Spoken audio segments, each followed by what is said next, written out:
What is going on, Screen Watcher Nation? We are continuing on with the Christmas movie review marathon that I have going on, and today we are going to be reviewing 2009's version of A Christmas Carol. But before we get into it, go ahead and like and subscribe to the channel. Shh, they're about to start the movie. Alrighty, so we have A Christmas Carol from 2009, one of the classic tales of Christmas. This has been retold in so many different ways.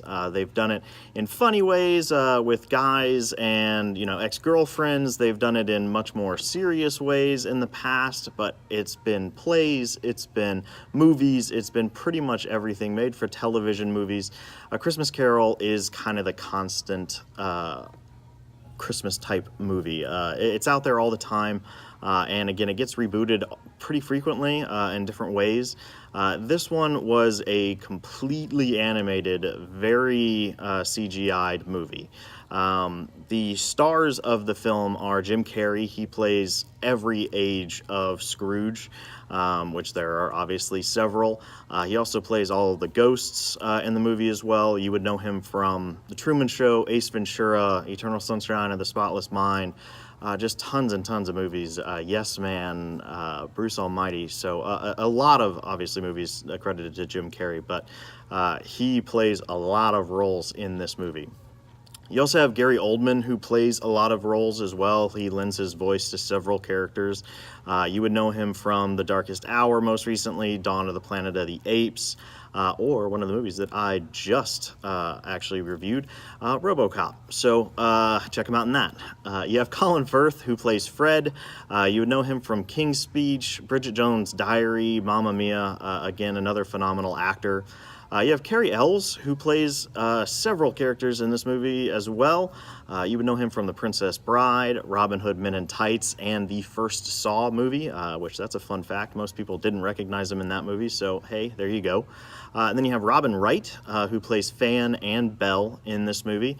You would know her from Jenny as Forrest Gump, or in Forrest Gump, The Princess Bride as well with Cary Elwes, or House of Cards on Netflix. And then I'm going to round out with Bob Hoskins, excuse me, just because I've loved him in so many different things. He plays Fezziwig and Old Joe in A Christmas Carol, but you would know him mainly from Who Framed Roger Rabbit, the terrible Mario Brothers movie, Hook, and the Jet Li film Unleashed. Lots of other movies I could have named as well, but I try to hit a couple of different genres with him. When it comes to the movie A Christmas Carol, it tells the story very, very well, and the computer graphics are phenomenal. Now that I've said that, as somebody who gets headaches frequently and has motion issues with film in particular, I don't really get sick on roller coasters or anything like that, but there's so much fast-moving computer-generated images in this film that I actually started having a headache, started getting a little nauseous. The first time I saw it in theaters, I actually ended up leaving. I have since watched it at home, and it is much easier to watch at home, so that is something that I have to knock the movie for. Jim Carrey plays Scrooge extremely well. His character, his voices, his everything goes into all of the ghosts and the younger versions of Scrooge and all of that, and it really does kind of warm your heart having that continuation of one character as opposed to having another actor play the younger versions of Scrooge, and then his portrayal of the ghosts is actually very, very well done as well. Gary Oldman, Colin Firth, huge acting names, great voice work done by pretty much everybody on this entire film.